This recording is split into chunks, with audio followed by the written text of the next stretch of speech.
Müharibə bitdikdən sonra balaca fidanlarımızın şəhid ailələrinə və qazilərə yazdığı məktublar şəhid ailələrinə təsəlli verdi. Eyni zamanda sağlamlığını itirmiş qazilərimizin, Vətən müharibəsi iştirakçılarının mənəvi-psixoloji vəziyyətinin sağalmasında onlara motivasiya oldu.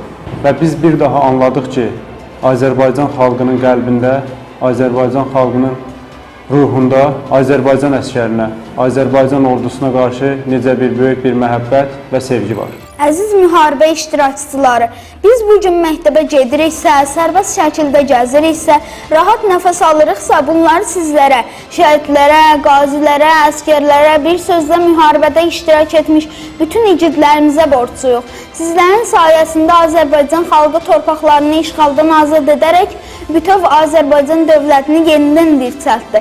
Zəfəriniz mübarək qazilərimiz, zəfəriniz mübarək döyüş qəhrəmanlarımız.